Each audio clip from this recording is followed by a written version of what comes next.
जी यार दोस्तों, मैं स्वागत करता हूँ अपने यूट्यूब चैनल पे। आज हम कक्षा 12 के भौतिक विज्ञान मतलब फिजिक्स का प्री बोर्ड का पेपर देखेंगे। ये पेपर 2025 का है। ठीक, प्री बोर्ड का है।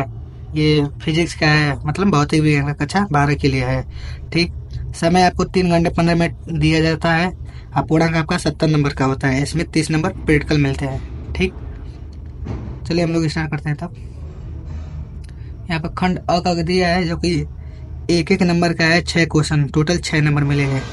ठीक, पहला है क, निम्नलिखित में से कौन सा विद्युत विभव का मात्रक नहीं है। इसमें से कौन सा विद्युत विभव का मात्रक नहीं है। तो इसमें न्यूटन प्रति कूलाम विद्युत विभव का मात्रक नहीं है। ठीक, न्यूटन प्रति कूलाम वाला। ख दिया है, किसी चालक में 3.2 एम्पियर की धारा प्रवाहित हो रही है। प्रति सेकंड प्रवाहित इलेक्ट्रॉन की संख्या होगी। इसमें क्या 3.2 एम्पियर मतलब आई का मान दिया है। ठीक, आई का मान इतना दिया है। क्या पूछ इलेक्ट्रॉनों की संख्या पूछ रहा है, मतलब इलेक्ट्रॉन क्यू का एन पूछ रहा है। एन संख्या मतलब एन पूछ रहा है। तो यहाँ पर इलेक्ट्रॉन 1.6 होता है, आप लोग जानते होंगे। 1.6 इंटू 10⁻19 एक इलेक्ट्रॉन का होता है। ठीक, तो ठीक, इसके ऊपर ये हो जाएगा 3.2 हो जाएगा। इसको काट देंगे तो ये कट जाएगा। 0.2 इंटू 10⁻90 आ जाएगा।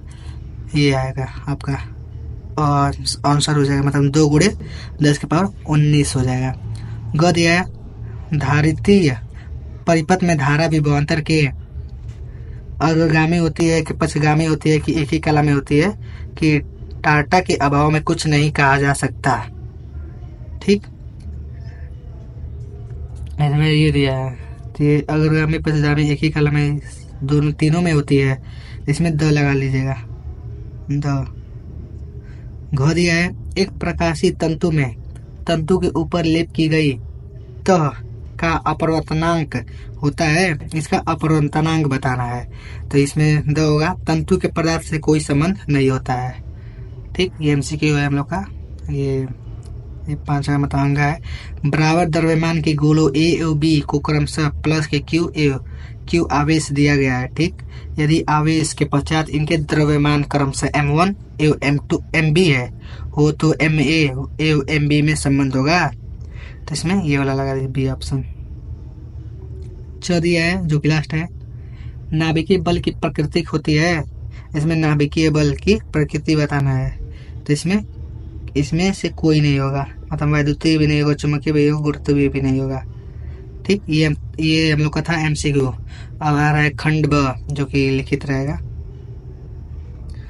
ये भी एक एक नंबर का है। टोटल 6 क्वेश्चन दिया रहेगा और टोटल आपको 6 नंबर मिलेगा। दिया है दूसरा का 3 लौह चुंबकीय पदार्थों के नाम बताइए। इसमें 3 लौह चुंबकीय पदार्थों के नाम बताना है। तो इसमें पहला लिख लीजिए, लोहा हो जाएगा, निकिल हो जाएगा, कोबाल्ट हो जाएगा। ठीक, लोहा निकिल कोबाल्ट याद कर लीजिए, लोहा निकिल कोबाल्ट होगा। ख दिया है, किसी लेंस की क्षमता किससे अधिक होगी, वायु में या जल में। ठीक, ये देख लीजिएगा। ग दिया है, आवेशों के मध्य लगने वाला विद्युत बल की सहायता से विद्युतशीलता मतलब म्यू का विमीय समीकरण लिखिए। इसका विमीय समीकरण लिखना है। तो विमीय समीकरण लिख लीजिए, बता दे रहे हैं क्या होगा। ML T A। ठीक, इस पे हो जाएगा -1, इस पे हो जाएगा -3 और T पे हो जाएगा 4, A पे हो जाएगा 2। मतलब M के पावर -1, L के पावर -3, T के पावर 4, A के पावर 2। ये मतलब म्यू का विद्युतशीलता का विमीय समीकरण है। ठीक, घ दिया, ताप बढ़ाने पर अर्धचालक की चालकता एवं प्रतिरोध पर क्या प्रभाव पड़ेगा, ये पूछ रहा है। ठीक, अंगा दिया है,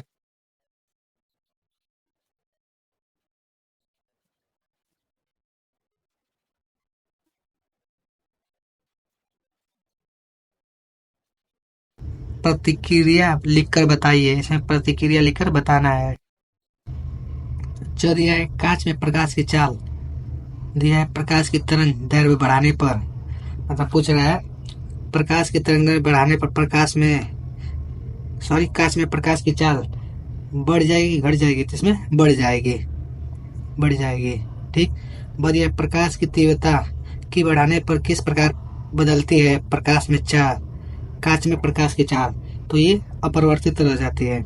स दिया है निर्वात में प्रकाश की चाल पर क्या प्रभाव पड़ेगा, कांच में प्रकाश की चाल तो कम हो जाएगी, इसमें बढ़ जाएगी, इसमें अपरिवर्तित रह जाएगी, इसमें कम हो जाएगी। अब यहाँ पर हम लोग का स्टार्ट होता है खंड स, जो कि ये भी एक एक नंबर का है। टोटल 6 क्वेश्चन है और टोटल आपको 6 नंबर मिलेंगे। तीसरा का कह दिया है एक प्रेरक की प्रत्यावर्ती धारा परिपथ में धारा तथा वोल्टेज के बीच कालांतर क्या होता है। ठीक, कालांतर पूछ रहा है इन दोनों के बीच। तो इस परिपथ में प्रेरक प्रतिघात का सूत्र लिखिए, प्रेरक प्रतिघात का सूत्र लिखना है।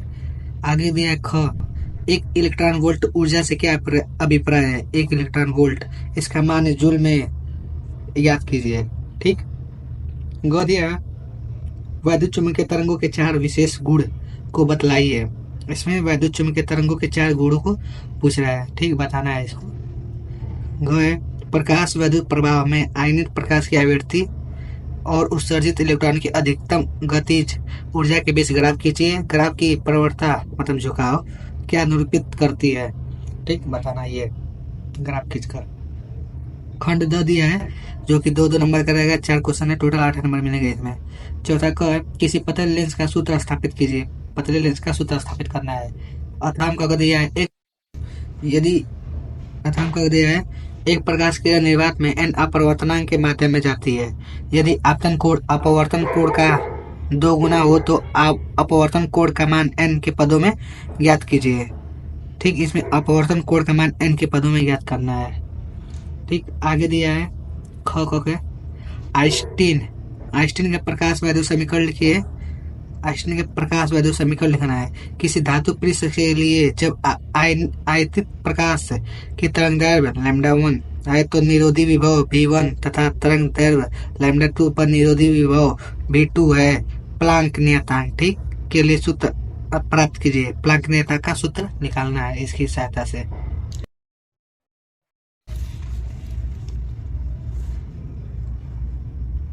आगे दिया है ग के 2 तरंगों की तीव्रताओं का अनुपात ठीक 1:9 है, मतलब 1:9 है। यदि दोनों तरंगे व्यतिकरण करती हैं तो परिणामी तरंग की अधिकतम एवं न्यूनतम तीव्रताओं का अनुपात ज्ञात कीजिए। ठीक, ग दिया है एल लंबाई तथा डी व्यास के चालकों के सिरों के बीच भी विभवांतर आरोपित किया जाता है। चालक में वैद्युत क्षेत्र ई तथा प्रतिरोध आर किस प्रकार प्रभावित होते हैं, जबकि और दिया बी को आधा पर दें, डी को 2 गुना कर दें। ठीक, अगर घ में यह रहता था हम कह दिया है हाइगेंस की द्वितीय तरंगिकाओं के सिद्धांत के आधार पर प्रकाश के परावर्तन की व्याख्या कीजिए। ठीक, द्वितीय का लिखना है, प्रकाश के परावर्तन का व्याख्या करना है। अंग का दिया है एक समतल वृत्ताकार कुंडली के लिए स्वप्रेरकत्व का व्यंजन प्राप्त कीजिए। ठीक, स्वप्रेरकत्व का व्यंजन प्राप्त करना है। 5वां है निम्न प्रश्नों के उत्तर दीजिए, जो कि 3-3 नंबर मिलेंगे। 5 क्वेश्चन के 15 नंबर। कह दिया एक वैद्युत 10⁵ न्यूटन प्रति कूलम के वैद्युत क्षेत्र की तीव्रता में 300 के कोण पर रखा गया है। उस पर 6×10⁻24 न्यूटन मीटर का बल आघूर्ण लग रहा है, तो वैद्युत द्विघूर्ण के आघूर्ण की गणना कीजिए। वैद्युत द्विघूर्ण के आघूर्ण की गणना करना है। ख दिया वैद्युत चुम्बकीय स्फुरण के मुख्य भागों को उनकी तरंगदैर्घ्य परास के लिए लिखिए। वैद्युत चुम्बकीय स्फुरण के मुख्य भागों को उनकी तरंगदैर्घ्य परास के लिए लिखिए। ग दिया 30 वोल्ट शिखर मान का प्रत्यावर्ती धारा स्रोत से एक जर्मेनियम डायोप्टर तथा 400 ओम प्रतिरोध के साथ श्रेणी क्रम में जोड़ा गया है। डायोप्टर का अग्र प्रतिरोध 20 ओम है तथा रोधक वोल्टेज 0.3 वोल्ट है। तो डायोप्टर में शिखर धारा तथा लोड के सिरों पर शिखर वोल्टेज ज्ञात कीजिए। यदि डायोप्टर को आदर्श मान ले तब ये मान क्या होंगे।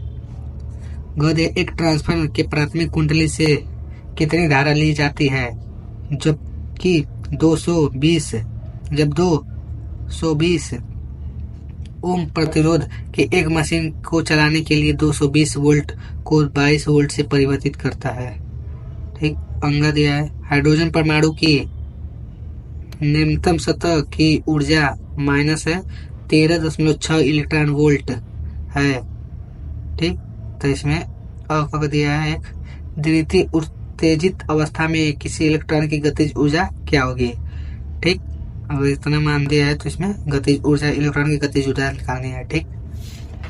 आगे दिया है वो वाला यदि इलेक्ट्रॉन द्वितीय उत्तेजित अवस्था में प्रथम उत्तेजित अवस्था में कूदता है तो स्ट्रीमी रेखा की तरंग दैर्घ्य ज्ञात कीजिए। तरंग दैर्घ्य निकालना है इसमें। ठीक। सब पूछ रहे परमाणु को आयनित करने के लिए आवश्यक ऊर्जा की गणना कीजिए। आवश्यक ऊर्जा की गणना करना है। ये खंड ये है जो कि लास्ट है 6 है। 6 नंबर का प्रश्न है किसी वैद्युत द्विध्रुव की अक्ष मतलब अनुदैर्घ्य की पर स्थिति किसी बिंदु पर वैद्युत विभव का सूत्र स्थापित कीजिए। वैद्युत विभव का सूत्र स्थापित करना है। 5 नंबर मिलेगा इसको लगाने पर। अथवा का दिया है पी.एन. संजय डॉक्टर को पूर्व तरंग दृष्टकारी के रूप में कैसे प्रयोग किया जाता है। सरल परिपथ बनाकर विभव का सूत्र प्राप्त कीजिए। एक 7 का दिया अन्योन्य प्रेरकत्व की परिभाषा दीजिए। 2 समक्ष परिनिकायों के बीच अन्योन्य प्रेरकत्व का व्यंजन प्राप्त कीजिए। ठीक। ये भी आपका 5 नंबर में है। इसमें भी अथवा करके दिया है। ट्रांसफर का सिद्धांत क्या है। ठीक। इसकी कार्यविधि समझाइए। एक आदर्श ट्रांसफर की प्राथमिक एवं द्वितीय कुंडली में फेरों की संख्या क्रमशः 1100 एवं 110 है। प्राथमिक कुंडली में सप्लाई वोल्टेज से 220 वोल्ट है। यदि द्वितीय कुंडली में जुड़े यंत्र की प्रतिबाधा 2202 हो तो प्राथमिक कुंडली द्वारा ली गई धारा का मान ज्ञात कीजिए। न्यूमेरिकल है। आगे दिया है 8 का एक खगोलीय दूरदर्शी द्वारा दूरस्थ वस्तु का प्रतिबिंब बनाने के लिए नामांकित आलेख खींचिए। ठीक। जबकि जब अंतिम प्रतिबिंब स्पर्श दूरी की न्यूनतम दूरी पर बनता है इसकी आवर्धन क्षमता का सूत्र प्राप्त कीजिए। आवर्धन क्षमता का सूत्र प्राप्त करना है। ठीक। ये भी आपका 5 नंबर का है। ठीक। 9वां दिया है